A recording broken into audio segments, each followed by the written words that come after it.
All right. Thank you for dinner. We appreciate that, Ms. Holmes.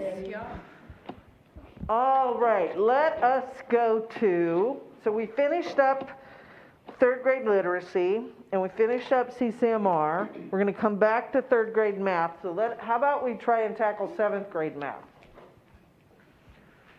So that one, we had to adjust the baseline. We didn't have the right data for the baseline. I didn't give you guys the right data for the baseline. So it's at 5% is where we are right now. And you had set a goal at 36%. And what was the recommendation, I'm sorry, from the district? Seventh grade math. 36 was the recommendation. That's the recommendation, Yeah. okay. We were playing 50%, 52% for seventh grade math. You were at, yeah, I got it over here. Seventh grade. I have a 52. Is that what you were? 50, 52. Yeah, we were playing with that number. Okay, so we were at 52. It was low. Yeah. Does this sound right? No. 36 was your recommendation? No, that was actually the one that we talked about because it is so low, moving it to approaches instead. That's right. To increase them. Okay, so you want to talk about that, and let's. So these were at meets. So go Just ahead. giving a little bit of context behind that 5% at meets, right? Our seventh grade students who choose to enroll in pre-AP or GT classes are actually placed in 8th grade. So when you're looking at 7th grade, you're just looking at 7th grade students who are on level or below grade level. And so when you're looking at the approaches for this past school year that just happened, 2021, we're at 27%. And so when you have that number of students who pass 27%, I wonder if our target and our goal should be to focus on getting all of our students to experience a success in passing. In line with all of the additional district-wide changes that we would need to consider as far as the pathways that we've selected for our students, knowing, of course, that Tier 1 instruction is always a goal for improvement. So the recommendation, so we had talked about this a little bit last night too. You guys definitely wanted a middle school goal, right? You were concerned with middle school math, specifically 7th grade, because we talked about 8th grade, and you know, if they take, correct me if I'm wrong, but if you're taking Algebra 1, that doesn't count in any kind of STAR testing, right? So 7th grade, what are the kids that are taking the math test? In 7th grade, the only kids taking 7th grade math STAR are the kids enrolled in on level, or what they would call regular, right? Right, okay. So that's what we're measuring. And so your suggestion is that you recognize that there's a challenge here. Absolutely. And, you know, should we set a goal at the approaches level so that we can focus on getting kids to the bar? And then hopefully that's also going to push kids over the bar, as opposed to focusing in on growing this number, especially growing this number into this range, which may be very difficult in 5 years. So a couple of clarifying questions. The kids who were 7th graders who were enrolled in 8th grade level math take the 8th grade STAR test, or? Yes, they would. Okay. And what's the breakdown? Like, what percentage of kids is taking 7th grade math, and what percentage of the kids is taking 8th grade math? That are enrolled in 7th grade, that would have to be sometime. Okay. Do you have a rough estimate, or is it a guesstimate? No idea. I'm just curious, so. I would say maybe 20%, that's right, Okay. 20% of each 7th grade at every middle school. So the top 20% more or less of 7th graders are taking the 8th grade. Okay. So they're not included in this data. Right, they're in the 8th grade data, which is. And I imagine then are the lower 20% are not taking this as well, or they're taking, No, they are, they will be enrolled in 7th they are grade taking math. 7th grade math, okay. Be everybody but a creative.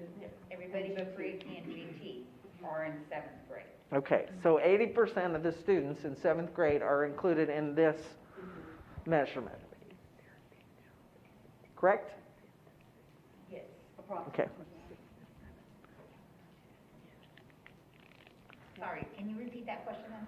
80% of 7th graders are included in these measurements, both the meets or the approaches. Correct. Okay. Approximately.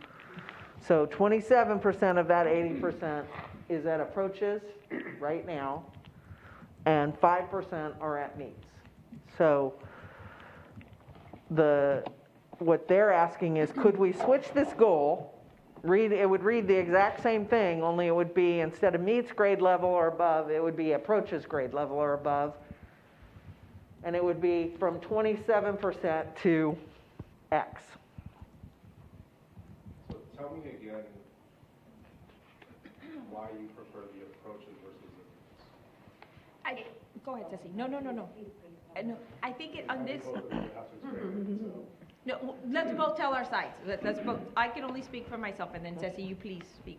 I think for me, because that is so, it's so low, that I want to make as many gains for the students' sakes, and the best way to do that is at approaches, so they can then have success and then work them up to the meets part.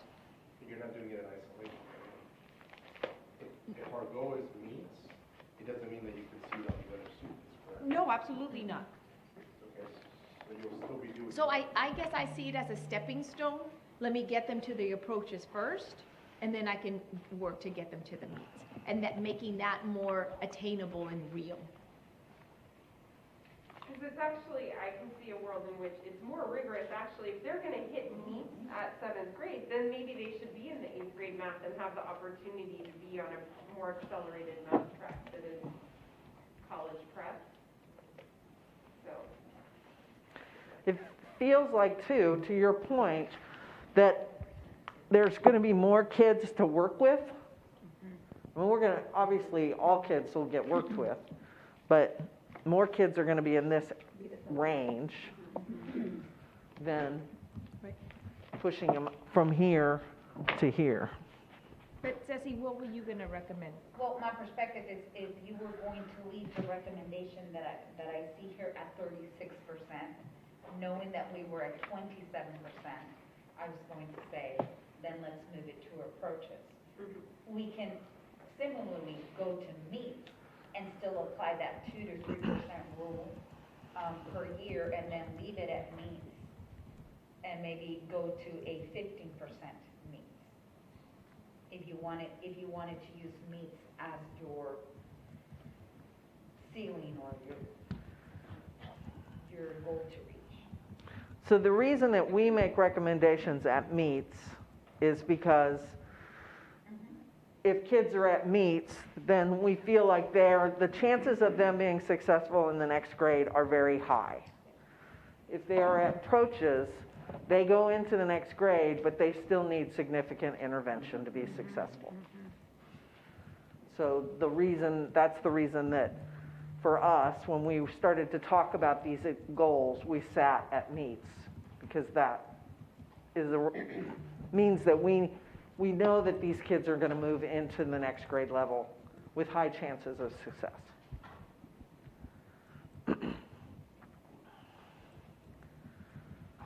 Or you can consider this a growth goal, because this would be the one goal where you can look at growth, because they've taken a 6th grade math.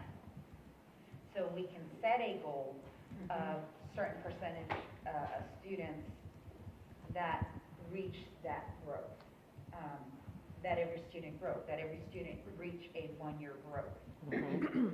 Right now, we don't have that because obviously we didn't have the STAR last year. But that could be, this gives us that opportunity to just focus on that growth, especially when you know that there's a lot of growth happen here, as we continue to focus on tier one. And I guess for me, it's looking at it from the standpoint that if we had 800 students in 7th grade, only 27% of that 800 got to approach pass. And so I can understand the need to, if we were going to rewrite the goal at approaches, because only 27% of 800. That's a lot of kids to try to move to the approaches level, much less even the meets level. Because typically your approaches is in the 70 percentile range. And we're talking 27%. Right.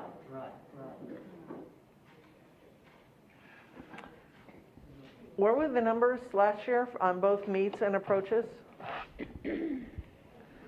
Approaches, meets 5%, approaches 27%. This is 2021. What about 2019? 2020 Yeah. is 19% For approaches. for meets For me. and 55% for approaches. So you went from 55% To 27. 7. Do you have 18, 19 numbers? Not with me, but They're not on that taper? My computer died. this is 2019, 2020. Oh, I thought it had 18, 19. Does it not? Okay. You said for 7th grade math, right? Yeah, but that's what these are, right? It'll come out weird, but I can pull it up. The 2018, I know, because I was looking at it last night, was 16% met. Meets. Yeah, we're at grade level. And in the year prior to that, it was 15%.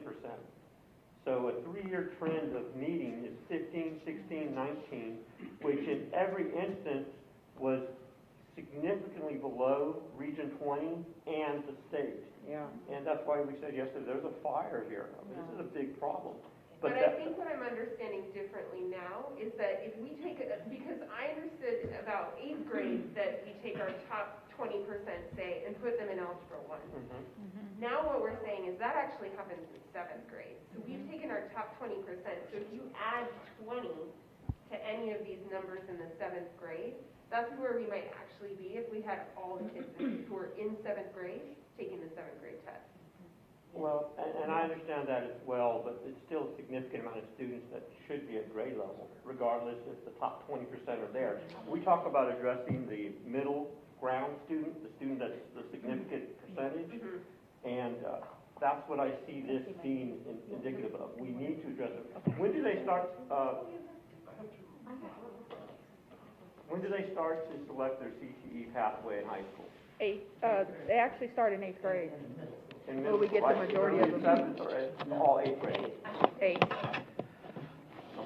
They can't take principal's classes. They can't take high school. Well, obviously, if they're behind, I think that would even impact their choice of what career field that they want to take after. So, putting a check mark here, saying 7th grade is a very critical year, based on the fact that we've been significantly below 3 consecutive years, means that we got to put some significant attention to this. That's just my thought. So, yeah, I think we definitely believe this is something that we need to pay some attention to. So I think what we're trying to figure, and, this is where I'm going to have to defer to the experts in the room, is, the difference between, if we focus on strategies to move kids from approaches to meets, are those strategies different than moving kids? Okay. So those are different strategies. So that's where I would see a reason to have an approaches goal as opposed to a meets goal. Do you see what I'm saying? If the strategies are going to be different that you're going to deploy, then there's a reason to have that approaches goal. If the strategies are the same, there's really not a very, or you go with the growth goal, which you could say, those are harder to calculate, right? Because now we have to say X number of students will grow X percentage across all objectives, right? So, and you're already doing that. You're already measuring, so you know where kids are, right? You know, it's harder for the board to set a goal around that growth. If we look at the approaches grade level, then we're looking more at tier 1 instruction, which is, you know, what they get every single day in the classroom. And from what I'm seeing, it sounds like that's where we need to make the changes, is that what is happening every day in the classroom in terms of good instruction, catching kids that are lower and you know, targeting them with RTI to build them up to that, rather than taking a group of, you know, 5% of kids who are already at, you know, at grade level and trying to move them from so far down below to, that wasn't coherent.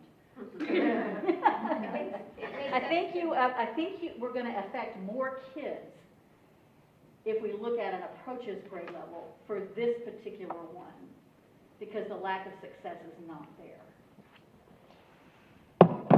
And when you think about the strategy, so let me try to see if I can phrase it. Yeah, phrase it better than what I did. So tier 1, clearly, the indication here needs to be supported. It needs to be strengthened. So when we're talking about the only 27% actually even met approaches, then you're really thinking from a teacher's perspective that we need to strengthen the tier 1 instruction so that all our students can experience success. Right. Thus, the reason to focus on the approaches, just so that they can meet what the state would define as minimal success, right? If we focus on meets, which Ms. Rodriguez already said, that's then on top of that, a different set of strategies to go deeper. Now we're going to try and do two things at once when we know that first we need to build this foundation well, because clearly that is the sensible. Okay, so I hear what you're saying, and I want to make sure that we're clear with the board.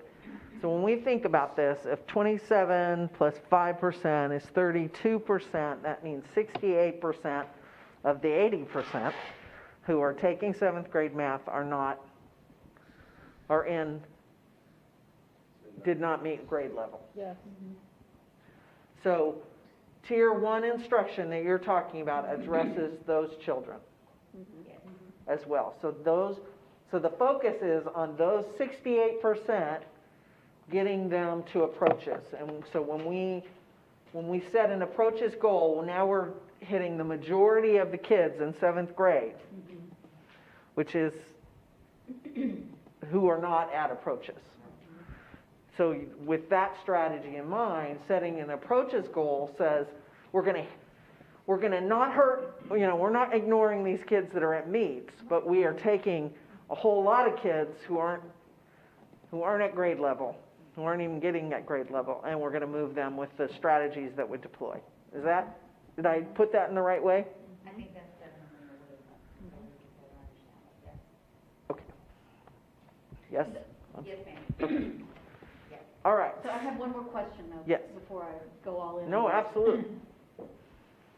Our historical data shows that we have a problem with meet approaches for the last few years, not just pandemic related, but pre-pandemic. Right. Okay. That's what I thought I was reading, but. Well, pre-pandemic for approaches at 7th grade math, we were at 55 in 2019 and 53 in 2018. And 50 in 2017. 2018. So say that 2017 was 50 approaches. Approaches. Then 53, then 55. So we went up about 2 or 3% each year. In 2020.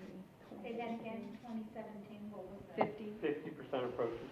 and then 53, and then 55. Yeah. When did we start? Have we been doing this, like placing 7th graders in 8th grade math for a long, long time? Okay. Been in practice for a while. Well, I can speak I school taught districts middle do that school, too. and yes, that was the So at least practice. going back to 27, before 27. And then somewhere in that time frame, you have to also realize that the TEKS change for math. And so that played a role in what we're looking at too, as far as the data and the performance of students.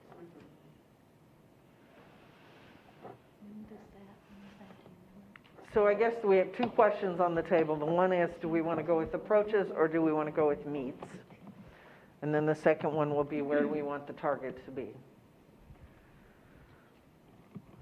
So we've kind of heard some arguments for the approaches. Does anybody have a significant argument that they want to go with for meets? What is the approach's goal? I'm sorry? What is the approach's goal? We haven't set a goal yet. So that would be, I mean, I would like to look at what that would look like, to make a decision on which one to Okay. choose. So right now, at meets, we're starting at 5%. At approaches, we're starting at 27%. And in 2019, just to make sure I'm thinking, we were at 19% in 2019, correct? For the Mhm. meets? Yes, Okay. at meets, And we were approaches at 53%. 55%, I think, if I could read my writing. 2019 was 55. Okay, Yeah. good, just want to make sure I have that in my head right. Go ahead. So a target here, if we were to go with a 3% a year growth, would put it at 20. Just throwing a number out here right now. At this one, it would put it at, somebody help me with math, because clearly this is a math goal, and 43, so 15 and 17 is 33? 43, 44. 42. Is that right? That's right. This adds up. Doesn't look right. All right, so those would be, From 27 to 15-point gains over 5 years, 3% a year. We didn't make those kind of gains here on either one. So, and that's 3 years. So we are, I mean, to me, if this is the trend line, we're going to have to make significant changes to behavior, adult behavior, to get to a 15% gain. So that's, to me, that's a stretch, right? Comparative to what we've done in the 3 years prior to that, at either level. So these may be too stretch. They may be too stretch. So I just wanted to get us at a starting point. So either way, we're moving. This means we're getting this many more kids ready to go to the next grade level, but they're not going to be out of the woods. They're still going to have, need intervention in 8th grade. This way, we have a much smaller number of kids that we're preparing for 8th grade that should have the best chance. So I think what we've heard here, the argument for approaches, is that we have a different style of instruction that is a strategy that can deploy, that'll reach more kids. That's what I heard. And I would have to agree with that. The approaches level. Okay, so you're for the approaches level. I don't know if that gives you the information you wanted to make that decision, but I'm still processing Okay. and looking at what that is. And the same thing that's been said in our earlier goals, if we're not even looking at pre-pandemic to be sort of a baseline, then I think we're failing our community. We need to look at what we have done in the past.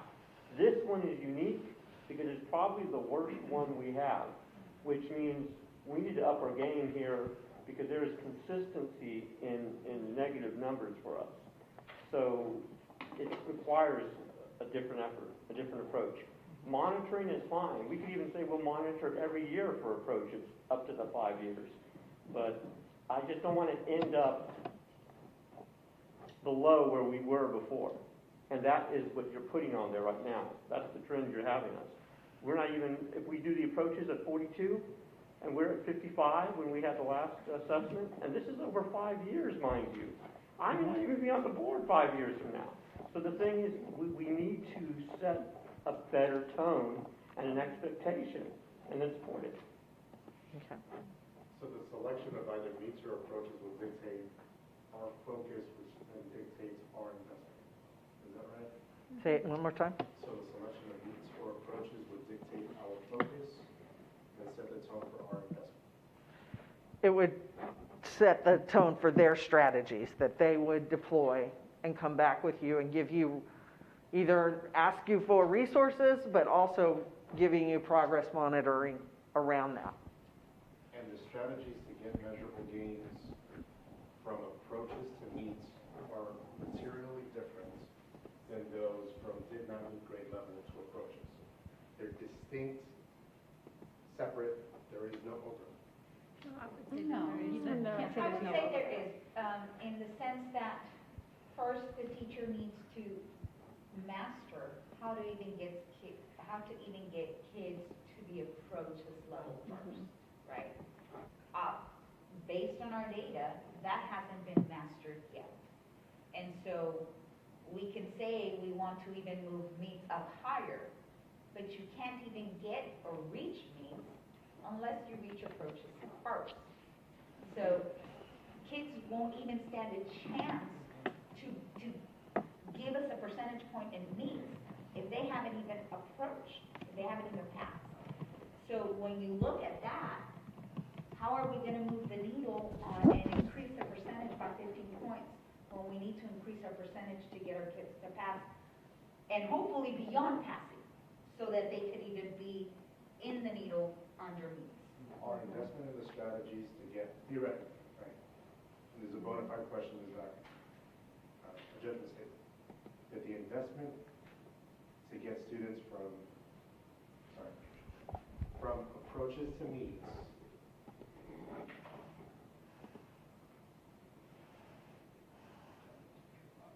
so the investment to get students from approaches to meets there would be no overlap to get students to approaches? There would be some. There would be some, like Yes. a material sum, immaterial sum. And I'll give you a simplistic perspective that I'm thinking, right? I'm training to do a mile run. Do I want to set my bar at a half mile? Because I'll get to the half mile if I'm training for the mile run, right?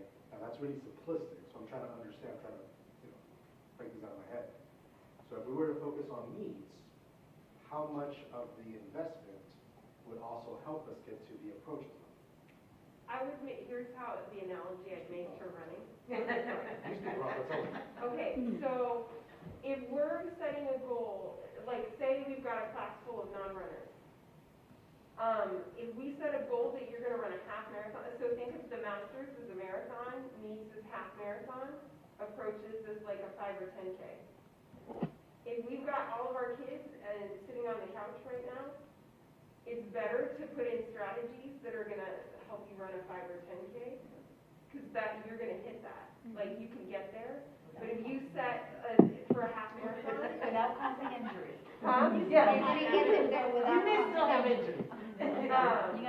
Like, get to that. you tell me to go run, I can run a 5K.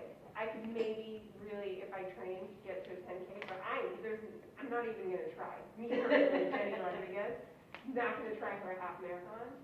And so the strategies that you put in place, you might get a couple of the kids that would have been in this did not meet to the half marathon.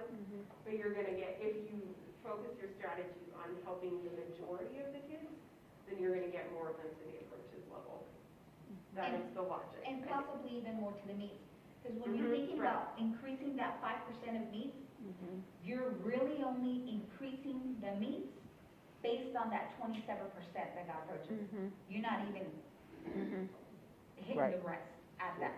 So really we shouldn't look at it as conceding on any population of students, but rather ensuring that the foundational Yes, infrastructure of Yes. knowledge and skills are there in order to build on that. yes. Right That's a now, good way to this put it. indicates- Yes. Yes. This Right now, indicates the indicates foundation isn't there. has to be built. And So it- when I'm thinking about it as a teacher, I'm thinking about my instruction. And I'm gonna have in my class the majority of my students are not there yet. And I'm gonna have some that are. My classroom instruction is gonna focus on the majority of the group, and I'm gonna do enrichment and differentiation to push those other kids further, because they're ready for it. But these kids, if I do that with these kids, they're not gonna get there, because they don't have this. And the next thing is, another thing you have to look at is that you're looking to build a foundation on which you can build the next year's growth. And so we have to fill the holes, because in 8th grade, now we're at a do or die year, because we're getting ready for you to go into high school, but I gotta fill the holes that are at 7th grade before I can even start building 8th grade to get you ready for Algebra 1. Because we don't want them to get to Algebra 1 as a 9th grader, and then that becomes the thing that keeps you from graduating. So the holes have to be addressed where you are at that particular time. So we shouldn't look at it as low aspirational, but more so, More bang for the buck. Yes. and the vulnerability of saying that we have a tremendous foundational skill gap that we need to address. Yes. Right. And if you do look at this, to your point, Trustee Macias, this goal gets you to pre-pandemic levels. And what's That that approaches. number? It's too far away for me to see. 20, 20? and it was at 19. And that would be fine if we weren't already significantly below Region 20 and the state. If it was on par, I could live with that and say, that's great, my community's getting the best from us. We're not. And so clearly that being double, that's just not acceptable. I can't go back and say, we're gonna still be twice below all those schools in our county and behind the state, and we're good with it. I just think it sends the wrong message. I really want to say, if there are best practices, as I said yesterday, and Dr. Duhar-Toppin and Cece, I'm sorry, yes, you can think about the fact that someone's already doing it right. We have a consistent issue with this area. It's being done, so let's find out what they're doing and why we're not there yet. And if it's about our students, then I've already talked about social emotional support. I've already talked about more tutoring. I've talked about after-school care for middle school, more guidance. There are things that I think we're trying to do.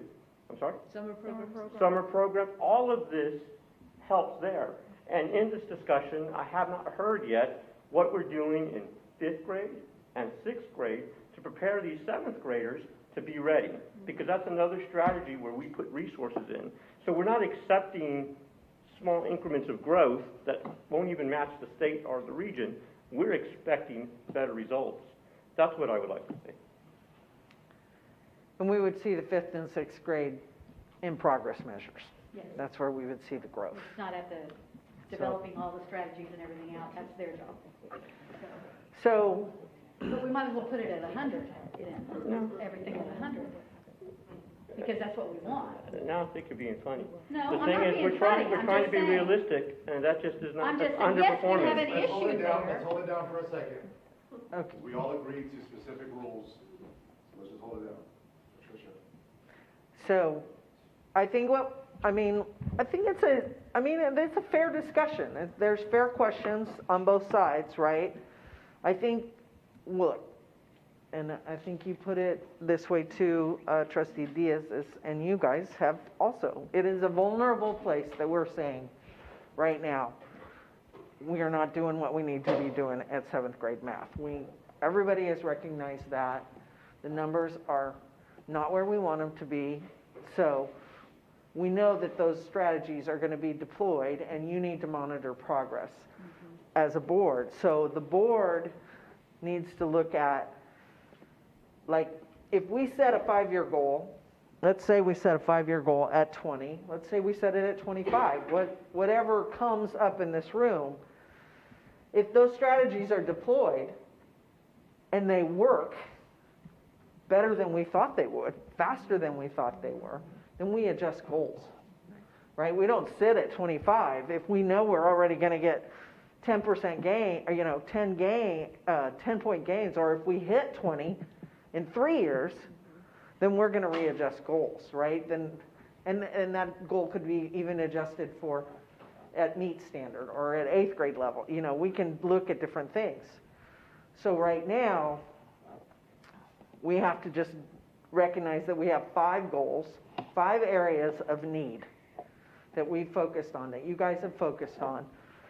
And so let's set a goal that stretches but is not unreasonable. And so we have to think about that in terms of even the other goals that we've set and what have been there, you know, what has been the growth gap where we've moved. We've never moved more than 20 points on any one goal. So 20 points puts this at 25. This is a 15-point gain. Is it where we want to be? Absolutely not. And everybody's recognized that. So the board needs to decide, and I think at this we can just say, these are the 2 numbers. This one is a big stretch. This is still a stretch, I would say, if I'm looking at you leaders over there, you experts. So from the board's perspective, to move this conversation forward, let's just go around the room and find out where you want to be. Where do you want to be? Where will you accept? Not where we want, because we know we want something different. Where will you accept that this is a feasible, attainable goal that is going to challenge our district to change what's happening now so that things go better for kids? Okay? I didn't hear, what was that? What did you say? He wants Already time. passed. Does anybody have, He wants us to go back to it. Oh, does anybody have a thought? Or want to put themselves on here? Trustee Knoyer? I would like us to look at the approaches goal and look at that 42. Okay. So 42, oh, sorry, this was meets. I was looking at meets. I think we had already decided to go to approaches, so sorry about that. So 42, 27 to 42 is 15 points. If you add in, or it goes into 47 if you go to 20, that's a big jump.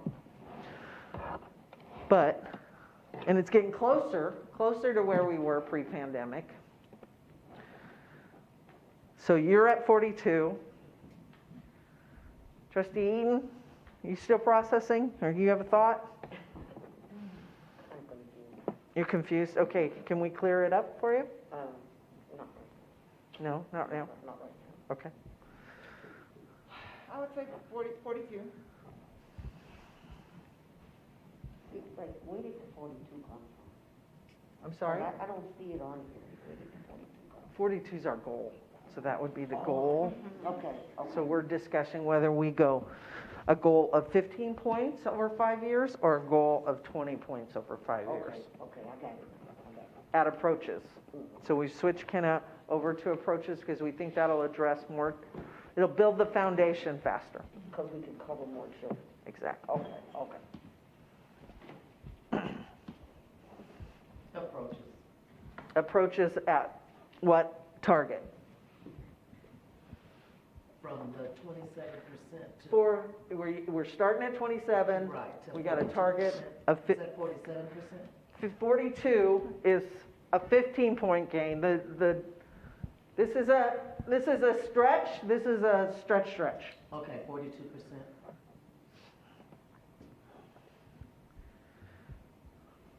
Trustee King? Rodriguez. No, we got that. Rodriguez? It's okay. Looked right at you and said it. I would maybe suggest 45. I feel uncomfortable with the 42. Because, like, that's still a lot of kids who are not even hitting the, like, passing bar that the state has set.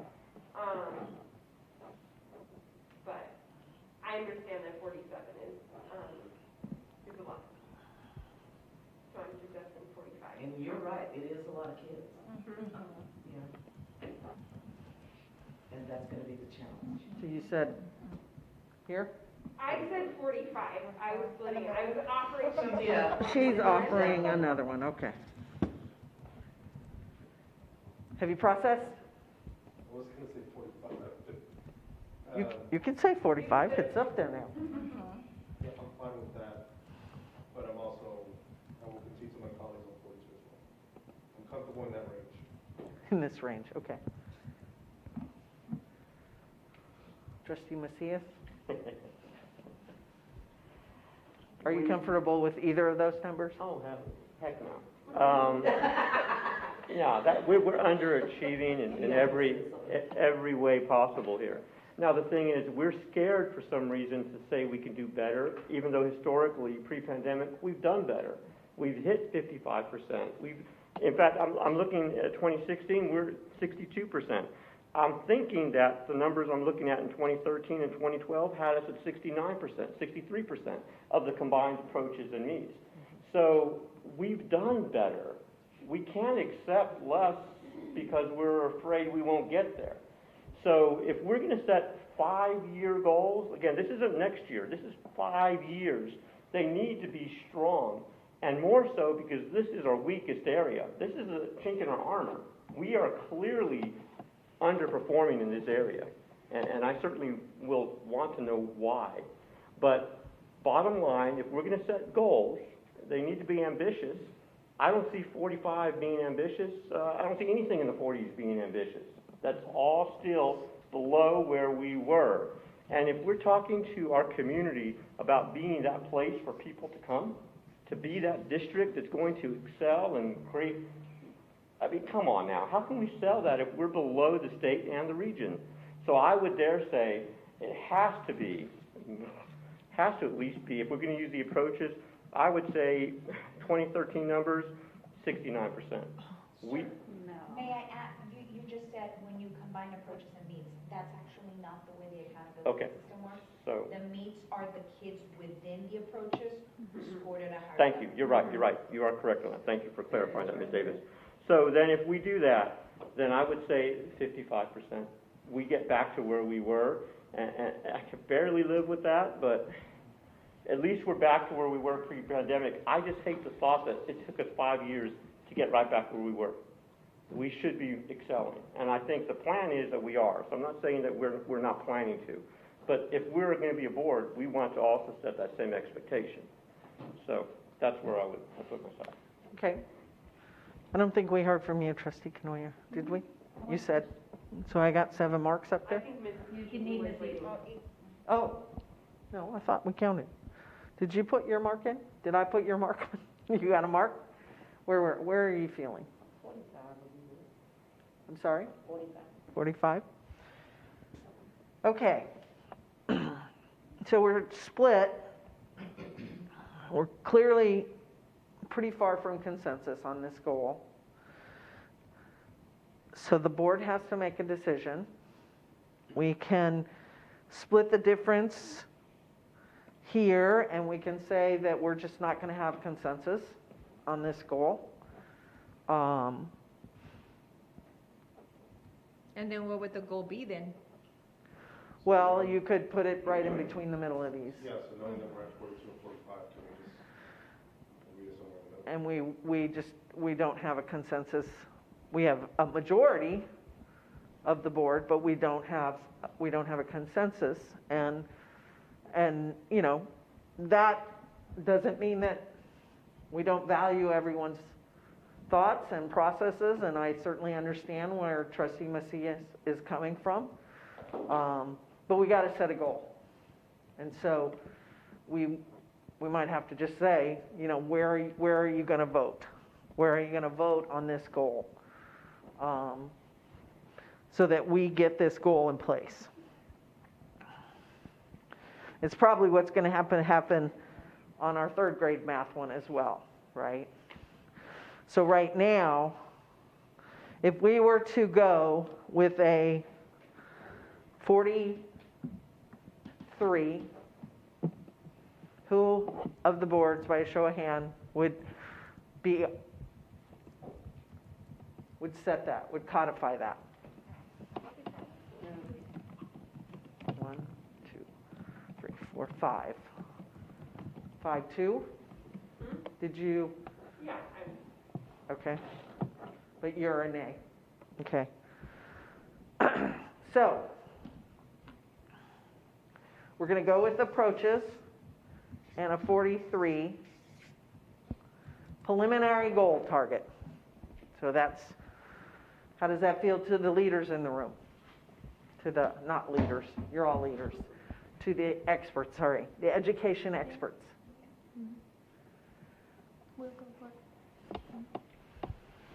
43 or 42? 43. We split this. Okay. It would be really 43.5, but I don't like decimals in our goals. No. they don't report this. Okay. So let's go back. Let's go back to third grade math.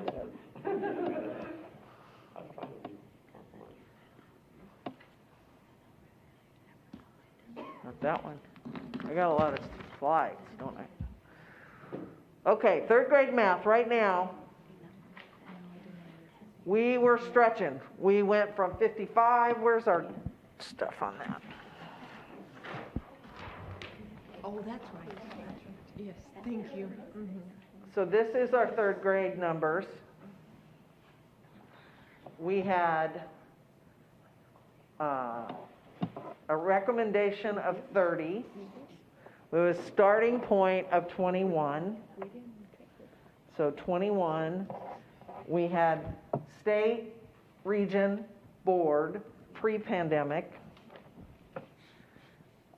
This is where we were, or Judson was pre-pandemic. So, you guys had 55, which is this one here. So we got to get somewhere between a 30 and a 55. Well, we don't have to get somewhere between. We can pick either one of those numbers. But that's the range right now that we're looking at. So the experts are at 30. The board is at 55. I think there was some agreement here, somewhere around 36. Or did I just make that up? I wrote the number down, so that's why I'm thinking there was some agreement. At 36? That's, the 36 came up when we added 15, for the 3-point growth over 5 years. Mm-hmm. That's where. That's right. That's right. Good memory. So that's a 15-point gain. 36. Once again, yes. Could one of the board members explain why they thought 55? I forgot, I'm sorry. You guys We remember? thought it was a bigger number to start with, didn't we? I think they were trying to go to pre-pandemic. But I don't think that was, Pandemic is not right. that, and that you were only off by 1 percentage point on your baseline. So your baseline was 22%, it was 21. The original goal I received was at 40%, I see 55, so I don't know how it the got, baselines we were going off of were pre-pandemic baselines. So we were looking at 46. And No. we were given the information about the pandemic results, but like we were basing it, no. I think our logic was that like, well, as the years become more normal, kids will bounce back faster, especially the younger grades. But So I see that could be a bit of faulty logic. we were always going with the 22 because that's the number we thought we had. Now it's 21. This is our dialogue from last night. okay. This was our range that we talked about. We had 44, we had 55, 51. Those were kind of the areas. You can remember you went to groups and that's what you came up with? We'd like to change ours. You want to change yours? To what? 42.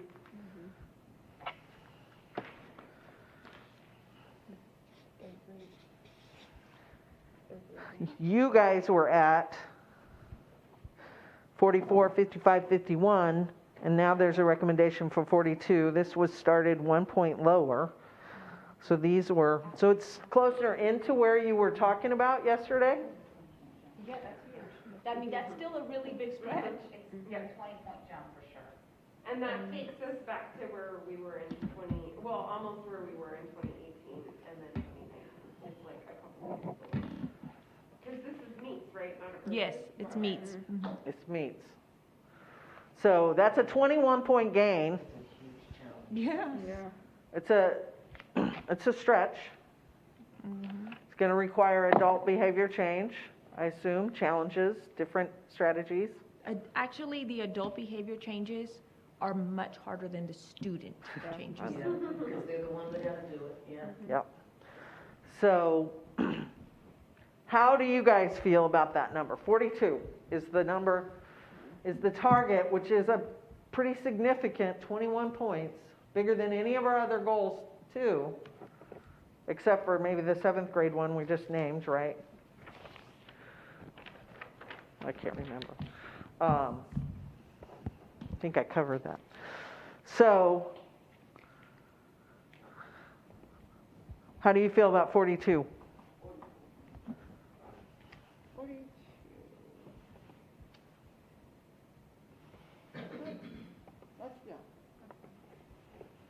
I still think that's a really big stretch when we're asking teachers to change behaviors in reading and in math. So what's your number that you feel My like? number, I could live with 35. Okay. You guys gave us 42. But we like that one better. I just know how difficult it is to change teachers' behavior in one area. Yeah. Much But less that's what it's globally. going to take, right? That's what it's going to take to dig ourselves out of this. Yes, It's the same teacher. and it's, Yes, yeah, it's the same exactly. teacher, so it's not just, only the math teachers have to do this. The reading teachers and the math teachers have to do both. I mean, because they're both. And So that goal's going to be the teachers, the people with the boots on the ground are gonna have to meet both goals, right? Yeah. At the same time, so whatever strategies or resources we employ, sometimes it's not about the money or, throwing money at the problem, it's that it takes The time building the to capacity. learn, to adapt, to build the capacity to reach that level of instruction that we want to reach. Right. Please don't mistake. The whole buy-in process, everything. the time it takes for planning when you're doing something new. So It's not like they have any time now. the strategies you deploy with your teachers on literacy, do they affect the math? They would affect the math scores. Somewhat, but there's a very specific So type that of reading you have to teach for a math test. It's a That you don't different teach type it in of real. It's a genre. approach. Yeah, It's a genre. it is. Absolutely, yeah. And as a former principal, I can tell you that when you have to embark on something like this, when you're looking at numbers like this, and you're trying to put a plan and a system into place, it's getting the buy-in but then you have to do the job-embedded professional development that goes along with that. But then there's the planning piece, and then the actual delivery of the instruction and monitoring it. And at a high school, you have experts, for the lack of a better word. You have a math teacher, you have an English teacher, so they only have to worry about that content. When you're talking about elementary, they are going to be teaching all subjects, and so I'm going to ask you to stretch yourself, because not only we're going to ask you to just do it in reading, we're also having you do it in math, and it's a very different approach at elementary. And I'm just saying that it's very different. At high school and in middle school, you can really hone in, because I have these 6 teachers that are teaching English. And then I have these 6 teachers that are teaching math. But even at a middle school and high school, the lift is hard. I cannot even explain how hard it is. When Kirby was in low performance, it was in IR, to come in and try to change that in a year's time. So Even 5 years. I absolutely can see that this is not going to be easy, right? And of course, it's not going to be easy. If it had been easy, we would have done it a long time ago. But I will submit too that I think, and this goes to the progress measures, is it's not just one single grade level that you're shifting. You're also going to get your kindergarten teachers and your first grade teachers and your second grade teachers. And that, to me, feels like a strategy deployed throughout those grades So it's is every teacher easier getting than on just board. saying only on the third grade teachers. No, So put your best teachers before those, and, there's different strategies, right? So I guess I just want to make sure that we're not, But it's the same thing for kindergarten teachers to have to learn both things. For first right, grade but we're teachers, not they have just to saying learn there's both one group of teachers we're picking on, or we're No, saying has to. it's you're that's right. doing a K, it's really going to be a K-5 push. things. Law here. It's an Right. So alignment. it's an alignment, vertical alignment. On. But when you're thinking about those perspectives and you're thinking about, for example, why is math looking lower, right, than reading? Well, when you think about the state has been focusing. They put out reading academies, and that's a requirement now for all the teachers. So they're having to do hours, and I mean hours. It's like getting a master's degree, Yeah, it is. forced to do their reading academy. And so, but the focus has been in truly understanding how to deliver instruction in reading that follows a science. Even the state has not been able to spell out how to do that in math just yet, right? And so, and I guess that's why when you think about, and you look at the data, right? Look at the late data for 7th grade math, you're seeing that there's a bigger jump. I don't deny that we have fabulous teachers. I don't. I think we do. I know we do. But, so we're asking them to employ these strategies for reading. Get your master's with the reading requirement now. And then on top of that, implement the strategy for math. So I know our teachers don't want any less for our students, and I know our teachers want all of our students to experience success. It also helps the teacher, the person that's going to be putting out this outfit, if they can experience a goal that considers all of those things. And so with that, that's why our recommendation is what it is. That's not to say that we will never strive for higher. We will always strive for more.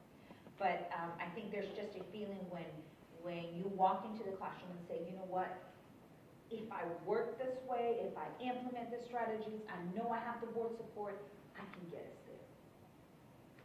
It goes with the feeling too. Those are my 5 cents. So I appreciate that. And I think we've heard that there's a lot of passion behind all of you guys is in what we're trying to get to. So for this goal, I'm going to go back to, we had 36 and we had 40, we had 30, we had 36 and we had 42. 42 is on the table. I think Trustee Canoyer said that she felt like that was too aggressive and backed it to 35. So I'm over on this side of the room now, and I'm going to come back. You said 42 you were okay with, and you said 42 you were okay with. 42. The logic that we used before when we were having the discussion earlier was to Ms. Rodriguez's point that those students that are coming in from pre-K, or even if they did not, they came into kinder, first grade, second grade, getting back to where we were pre-pandemic should be more obtainable for that cohort of students. And as a result, again, lowering our expectations based on inconsistencies, because we've been there already, just sends the wrong message. So I won't even bother to tell you my percentage because no one's going to agree with it here. I don't think that they see that we've already done it and that we can do it again. It's not the 7th grade cohort that's been impacted because of a year pandemic. This group's coming in fresh. And in 5 years, I would expect we get back to, and exceed, actually, where we were. So 42 is just way too low. I mean, it's under where we were before. And so I just can't. In third grade, we're talking about third grade, yeah. Yeah, So exactly. 42 is 45 was where the region was. and 49 was where the state was. 46 is where we were in 2019. So it's slightly lower than where we were Yeah, pre-pandemic. and that again, this is again after 5 years, so it's not year over year. I could definitely see some sense with that. But if we're doing our job, and we haven't talked about it yet, and you mentioned that we would, teacher retention, experienced teachers, the right support system. If teachers have concerns, and if there's administrative concerns about the resources not being available, again, this is where we come in to talk to administration. What would it take? And again, like I said earlier, not why, but how. How can we make this doable? And again, it's just, you know, we can't be subpar. We gotta be better. Okay. So we are at, the majority of the board is at 42.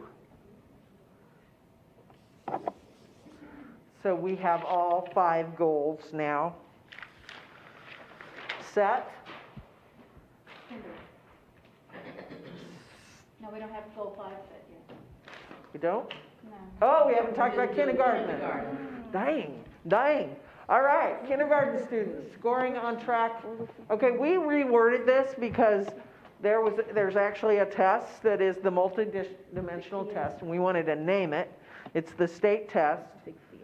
And it has 3 components to it, so it is a multi-dimensional test. And so right now, we have entering kindergarten students. Entering kindergarten students will not be tested until October. Cece, you make sure I'm saying this right? Mm-hmm.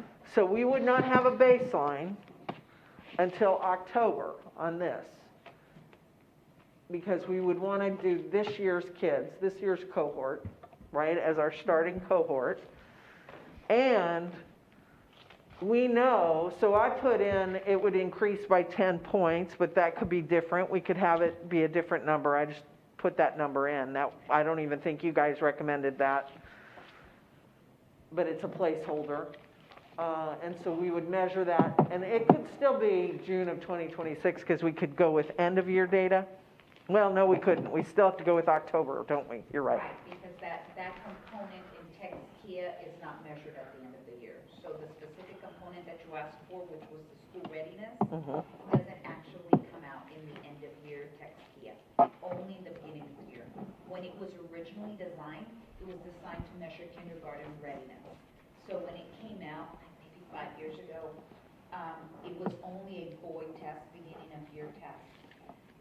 Then there was a push for, well, hello, this test ought to measure that growth. So then they designed a boy and a boy component to it. But in the middle of year, you're not measuring kindergarten readiness, right? So it would be an October 2026 measure. So the other thing is that was important to you guys was that there was a difference, that we were able to break the data down between those who attended Judson Pre-K and those who did not. We don't have previous data for that because those kids were not coded differently. But in the future, we can have those breakdowns so that we can actually see the success of the difference. And it also would then speak to things like, if we know that Judson Pre-K are scoring 20 points higher than kids who aren't in Judson Pre-K, then perhaps a recruitment effort should be, could be resourced, or there could be different things that you could talk about from strategies. So this is one way to look at that Pre-K. Another one that we talked about would be kindergarten success, which has an end of year measurement. Yes.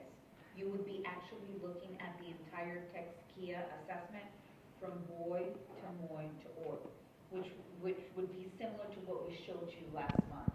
Taking a look at how many students showed progress from beginning of year to end of year.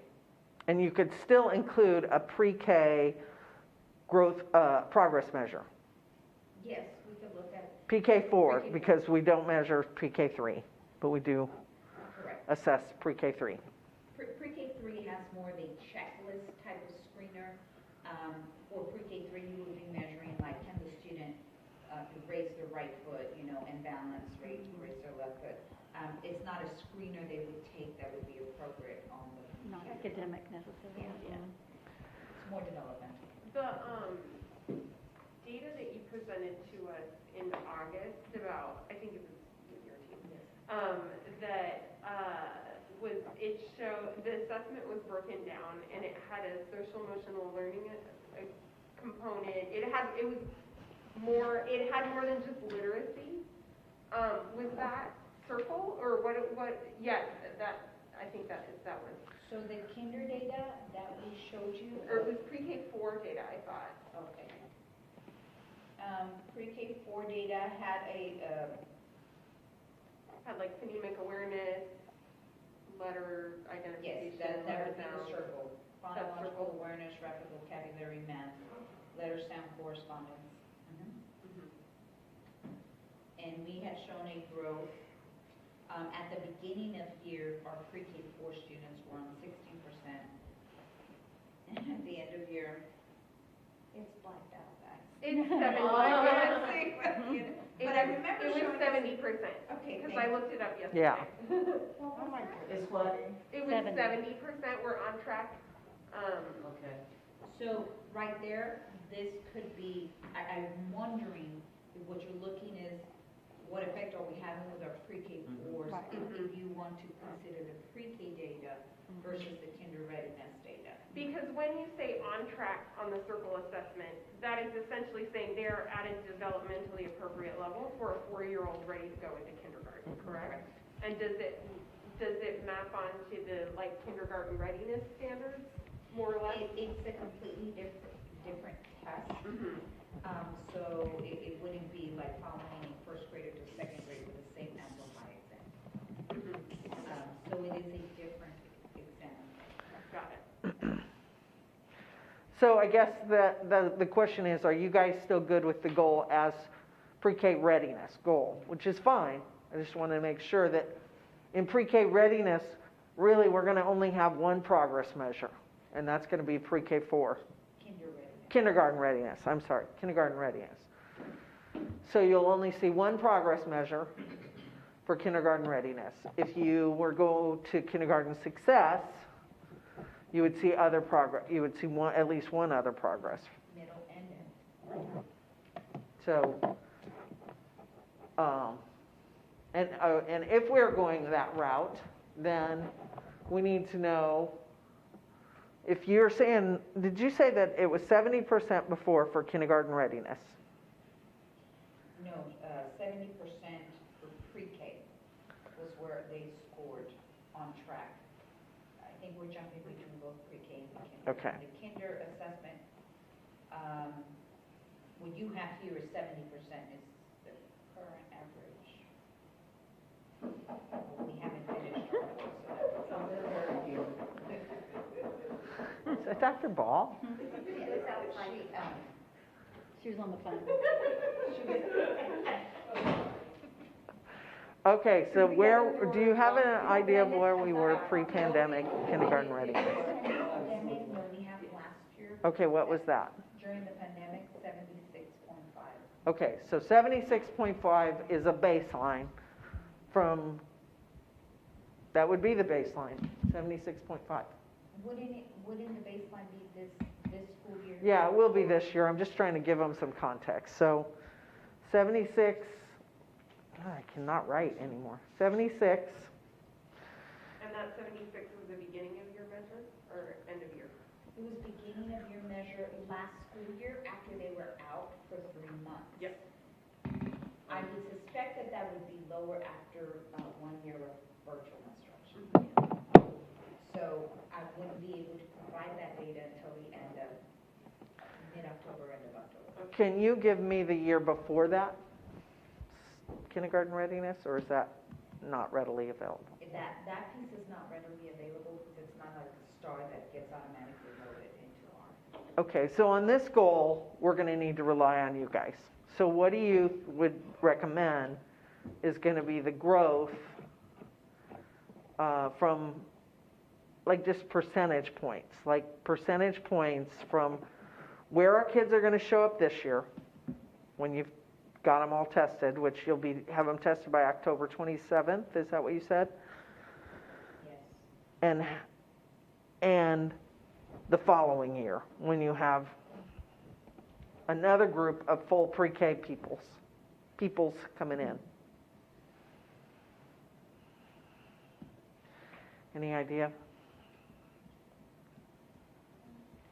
So you want to assess, Are we talking, yeah, okay. yeah, that would, because it would I'm be a confused. different cohort of students if we just keep it at the beginning of the year.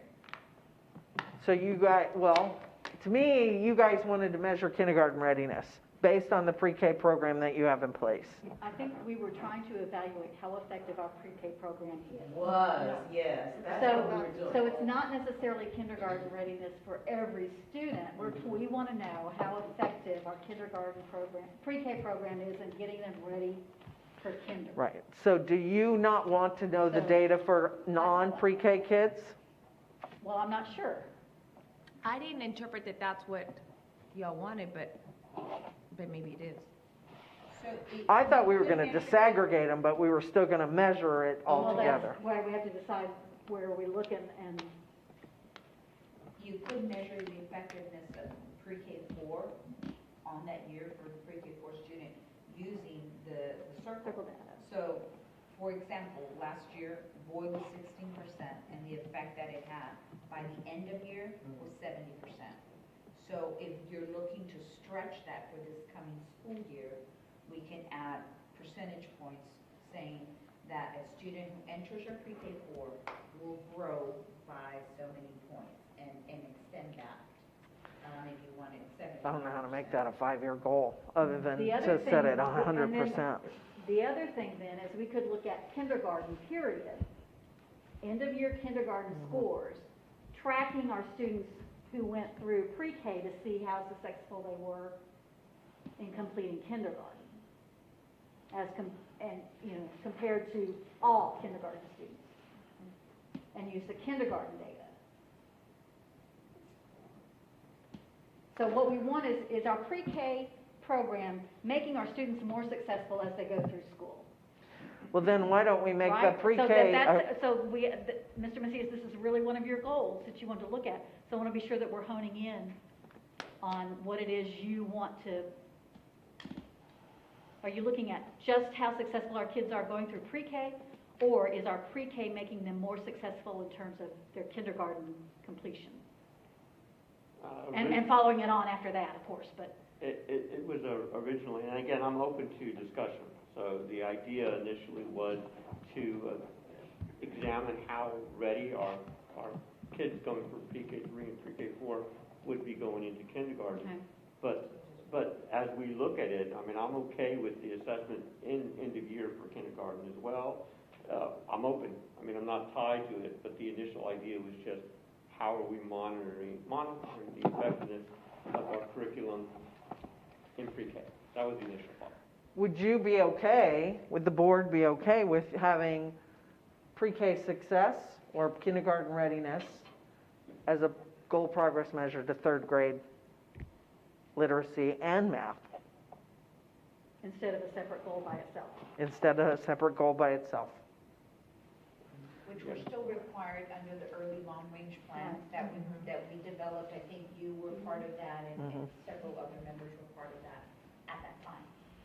We're still required to actually look at every single measure from third to second to first to pre-K.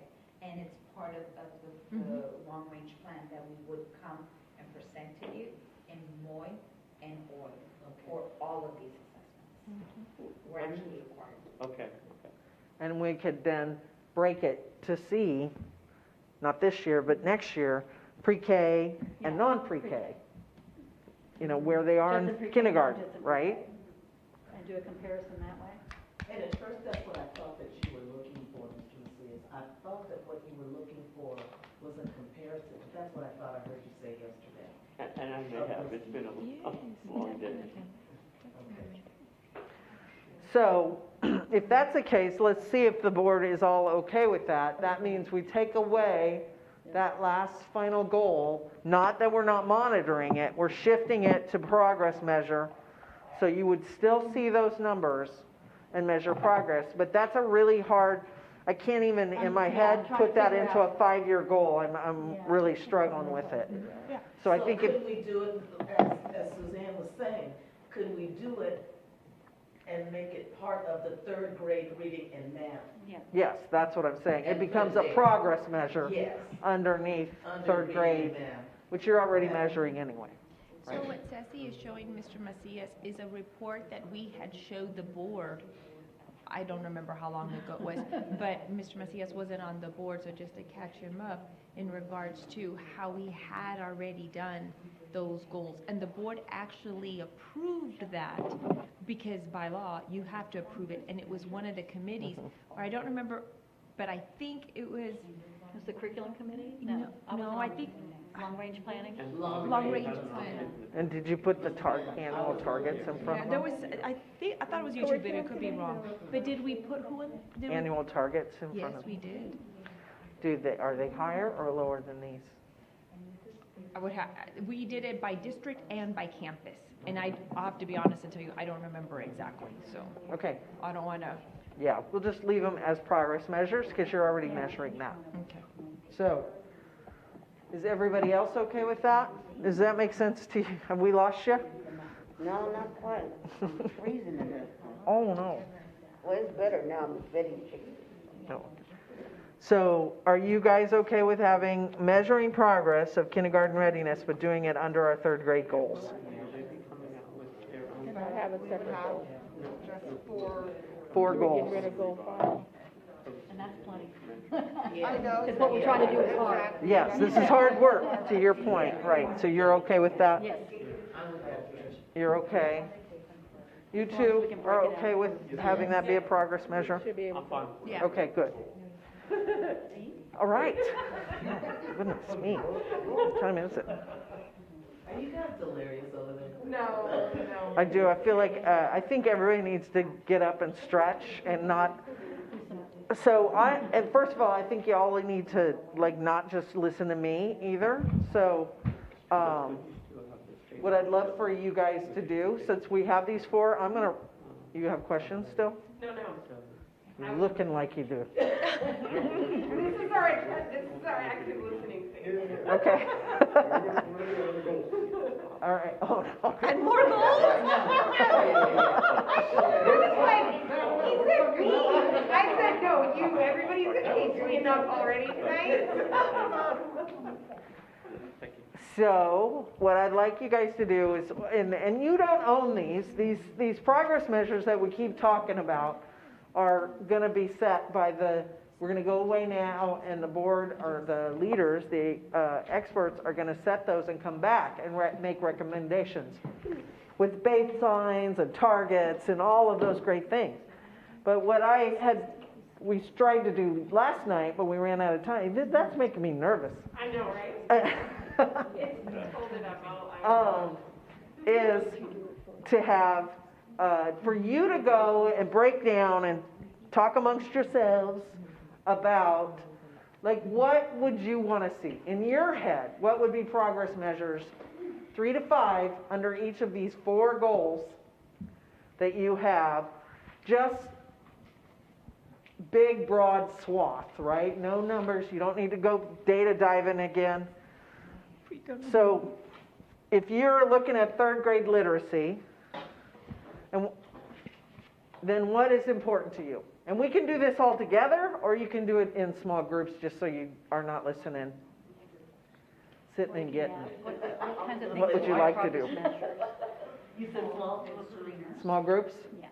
Let's do Okay. it together, or can we just list them on there, or y'all don't want to do it together? No? Okay. We'll come back. We'll just do 10 minutes. What if we You agree to three, not strike down you any three. ideas How's at that? this point in it, and we just, but we generate in small groups and then. And share Then out? we'll write it up. I'll write them down. Sure. Okay? And then you How about we do it this way? for later. You 3, In small groups. you 3, you 3. Okay. Okay, guys. So they need to be predictive of the goal. That's what I'm asking you right now. Predictive of the goal and influenceable by the superintendent and her team. I don't need targets. I don't need any of that. We did it last night. This is our last I thing gave we you did that last big night. You know what? He has to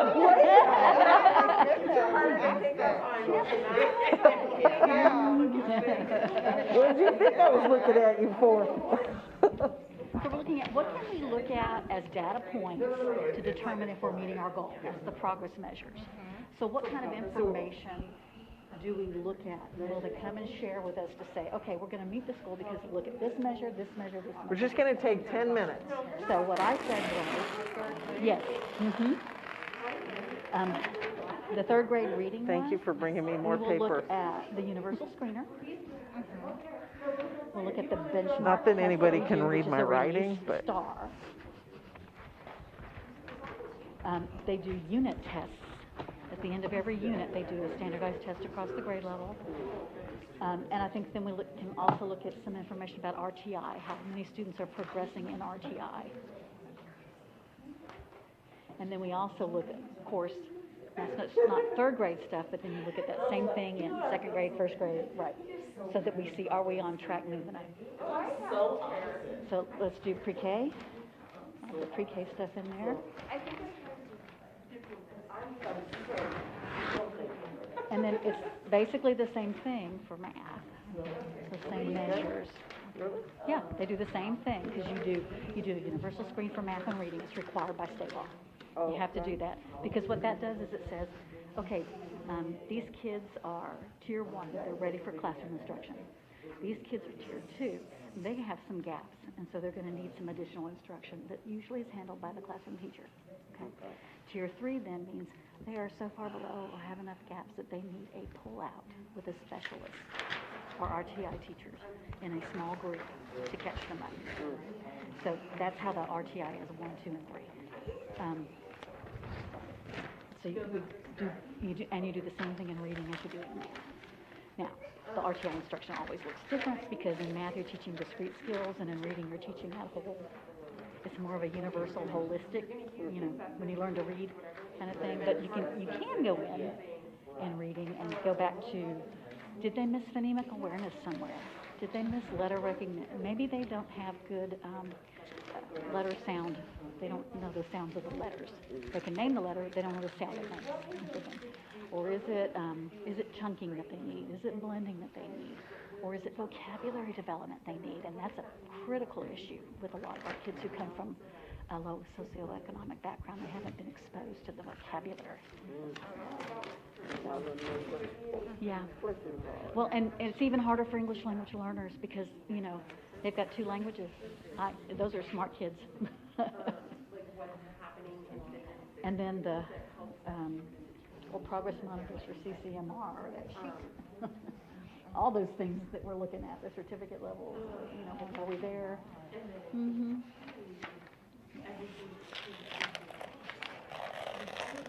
And is that it, 7th grade math? So for 7th grade math, I didn't do that one. Well, so for 7th grade math, you're looking again at the screener. Mm-hmm. Yep. You're looking at unit tests and RTI information. So the formula is basically. It's very similar kinds of data, which makes it easier to track from grade level to grade level. Now, the unit tests can vary because maybe the curriculum changes a little bit on what you teach and what time of the year. And when the TEKs change, of course, all that stuff changes.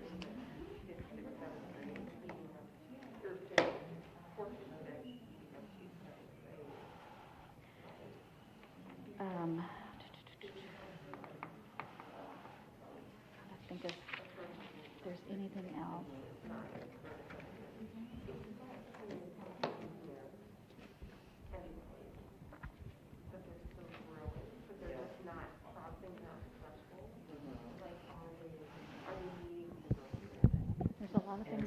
subjective, but you want as much as you can that is non-subjective, it's objective information.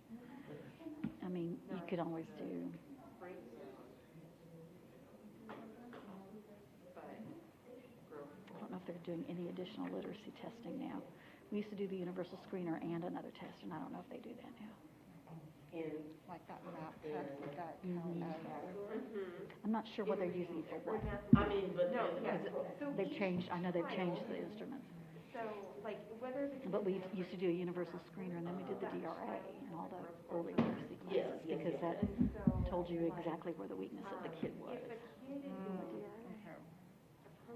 Was it fluency? Was it comprehension? Was it phonemic awareness? Was it But they phonological get awareness? a little gain in approach. Right, because the sixth grade test, there is. You do a running record on them and analyze it too. Yes. All grades elementary. I've taught everything from second grade to seventh grade. I taught first grade in summer school. Does that make sense? Yeah. That was a trip. And then in tag, I taught Cal 5. I did tag. Does that make sense? I learned kinder's not my jam.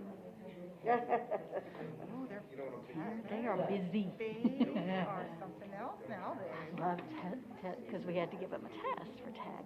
And I'd say, they had a little marker to follow along for the things on the inside. Put your marker under the table and under the, yeah, because it had like under the line with the table, and they put it under the table and just giggle, and you know, so silly. It was silly. That's interesting. And I will be honest that And the gifted ones are really busy. Because they were bored too. They were fun. It was, but boy, I was exhausted on kinder day. Did you have a 8 or 4 board members? No, it was just me. Just me. And I had like, I don't know, 8 or 9 kinder kids. But we did a lot of hands-on kinds of things. So we looked at life cycles with a focus of kinder. So we hatched eggs for the kindergarten. And I had an incubator and got eggs, and we did that in the classroom. And we did the same thing with butterflies. So we were looking at and we did tadpoles, and we did ladybugs. And we also built a terrarium. Each kid made a terrarium so they could kind of see what's the cycle in there, because the water cycle has to do with it. So the whole thing was cycles in kinder. It was a lot of fun.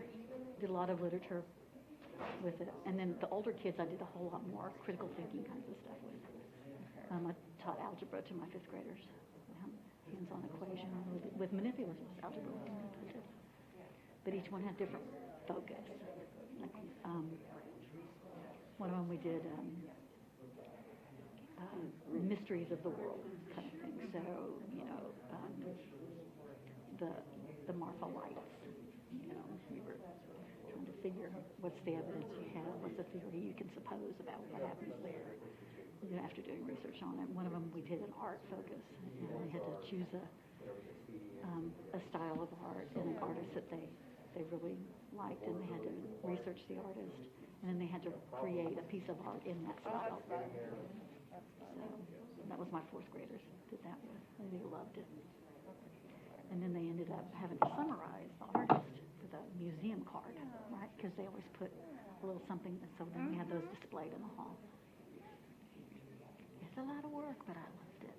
My little geekies. My little geekies. And I spent a lot of time on social emotional with those kids because they needed it. I did nothing but special ed, with special ed for 4 years, and then became a counselor. So it was always social, emotional. And I thought I was going to do a career change, you know, beginning years as a counselor, because I was doing affidavit for a lot of, you know, kiddos there and their parents, and I was doing CASA at the time. And so I constantly had the course, so that was interesting. You're not counseling. That's the thing. At middle school, you don't counsel. You do schedule changes and you do and you do testing. That's because I started for a master's in counseling, and I got to the actual part. I didn't finish it. I was 9 hours short. Okay. but I started looking at, So when those what are we doing, and how will I use this? And even at elementary, they weren't doing. And so I wasn't even finished with the degree yet. I was probably the only one, you know, with the internship, you know, with an actual job, you know. So I'm in class and, you know, they're talking about, you know, the book work and whatever, and I'm just like, oh, this How it works, yeah. And so, So I ended up, I said, okay, I'm not gonna do this anymore. I helped open a school, which was so much, oh my God, that was so much work. We opened Eloff, and, well, I was in the middle of that, and, what year did that open? oh God, it's been 25 years. Was that in the 90s? Yeah, 95-ish.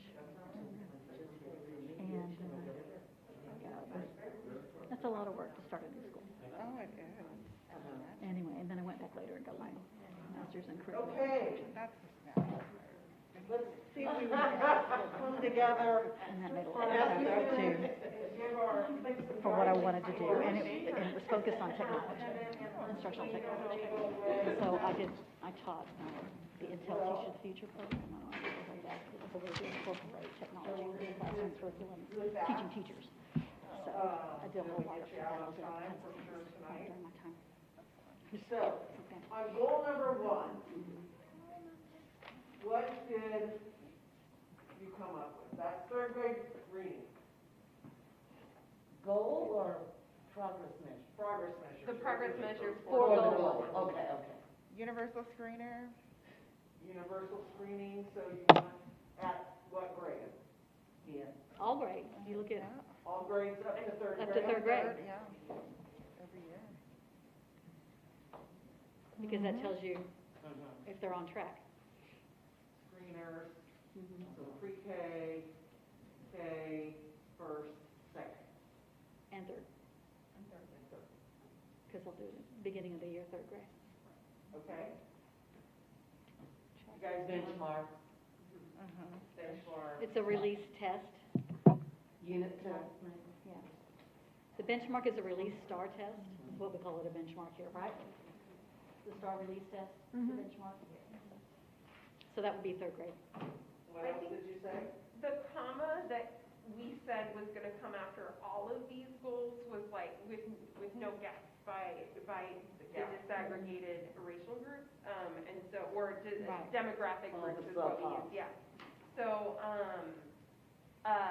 like, being able to see all of that data disaggregated as well would be important.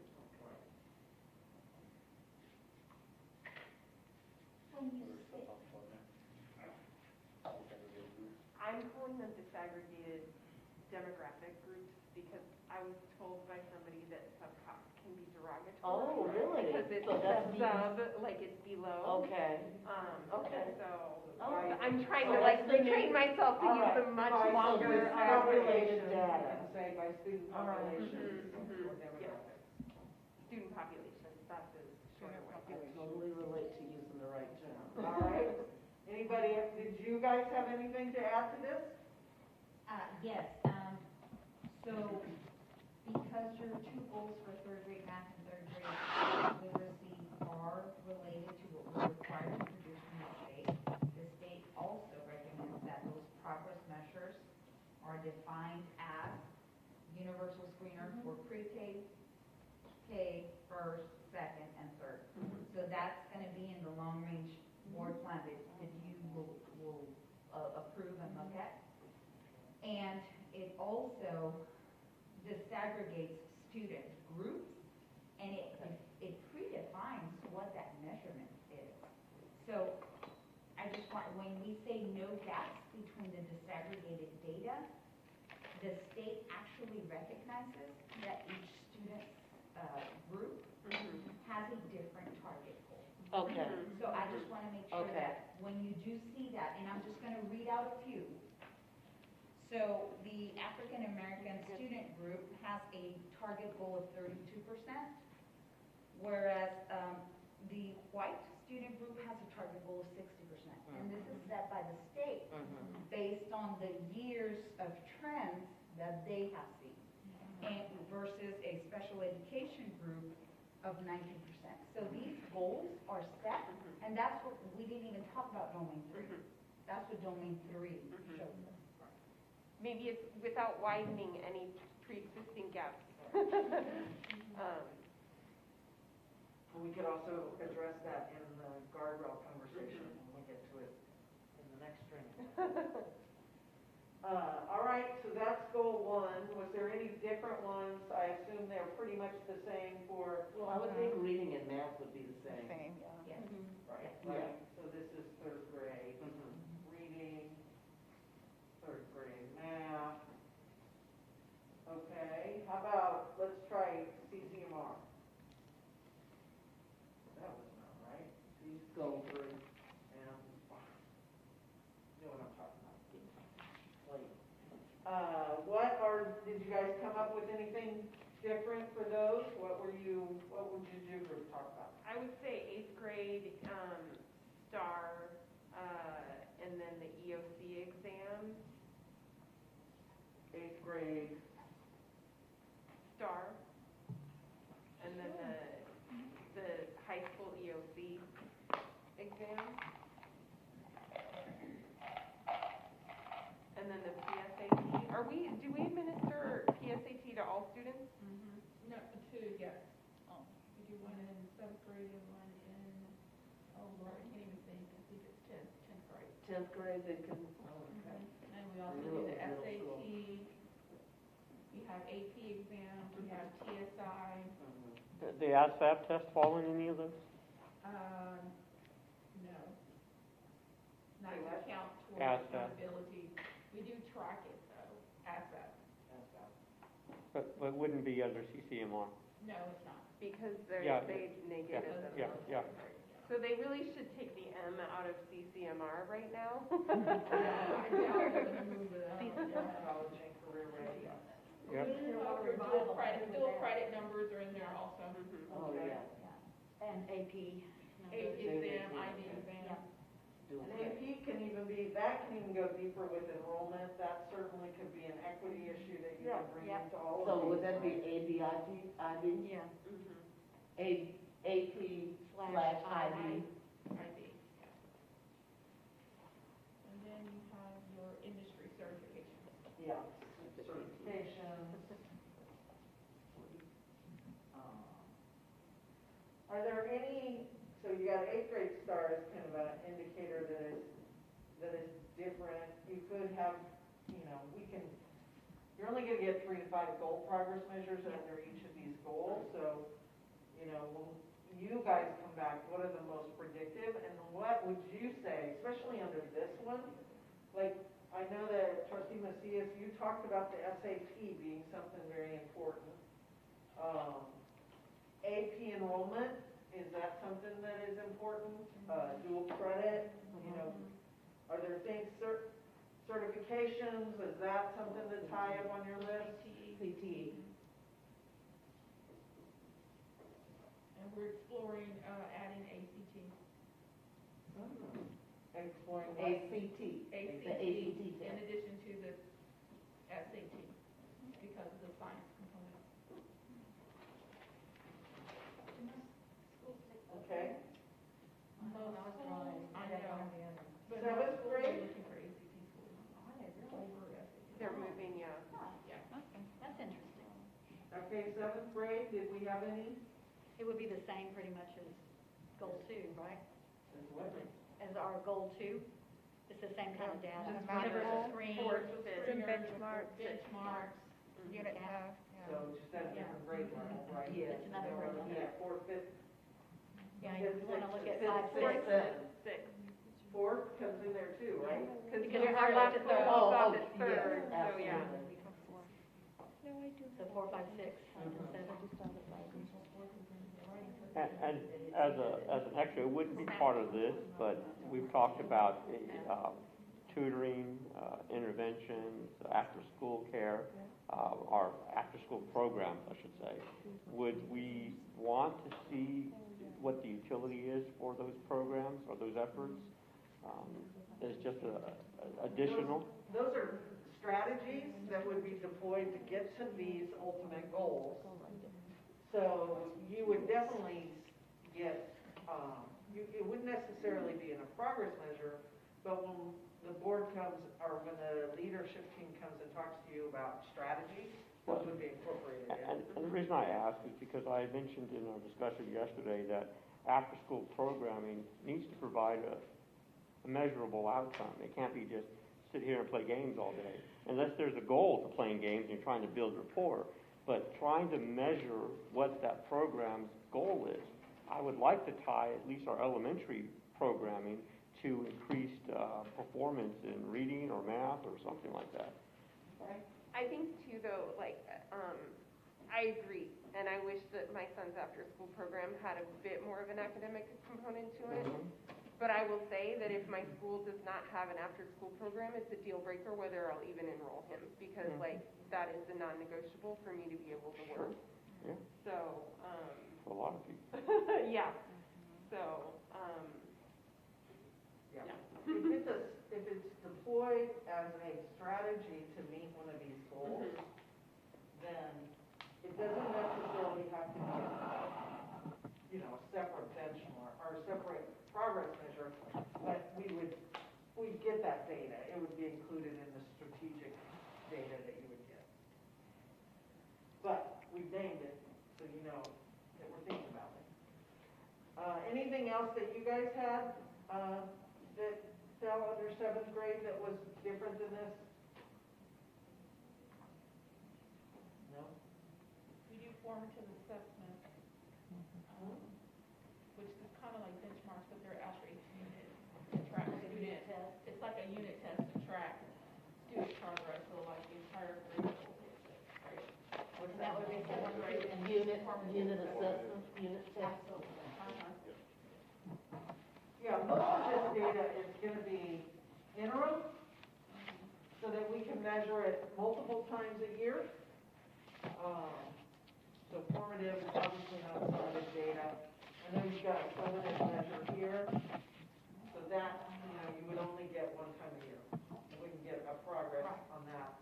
And what we really want to do is have progress showing 3 times a year so that you know you're moving towards the goal. So the next steps we're going to take a little break so this is the last of this group of training, but we do need to come back. We've got several things that we want to do. But in the interim, your leadership team, and we're going to work together to make sure that if they need support, I'm here for that as well. The leadership team is going to go out and they're going to write your goal progress. We're going to get baselines, we're going to get targets, we're going to have annual targets on the goals, we're going to look at that. So they have a ton of work to do, and that's why they're the experts. They get to do the hard work. And they'll come back to you guys with those progress measures and those recommendations, so we'll have a complete slate of what our student outcome goals will look like. And in the next training, we're focusing only on the non-negotiables and the guardrails. And once we have those, which hopefully are not going to be quite as hard, then we're going to get those together. And then we have the whole framework. We're build a monitoring calendar so that everybody knows where we're going with it, when we're going to see data, right? It's all the structure. And then we'll also talk about, like, what does this look like in policy? How do we infuse equity into these conversations? What does that look like in policy? And we can also look at your operating procedures. There's a few other things that we can do to wrap up to really shore up your governance space. So I won't see you for a couple weeks, 3 weeks, 4 weeks maybe. We don't have a date yet, do we? I don't think we do. We don't. Yeah. So we'll get a So we date. need to- yeah. But thank you guys for this hard work. You've done some tremendous work over the last 6 sessions, 5 sessions, because I think we missed one. 5 sessions. So I appreciate the way you've leaned in, the questions you've asked. I think they have been really great questions. And I think you've had amazing dialogue within this room too. So kudos. And thanks for having me. And thank you, Patricia. Thank you. so much. We need to be here Thursday. Where's We'll be back on Thursday. I know. We're back on Thursday. Totally forgot. Don't worry, I'll send you a schedule.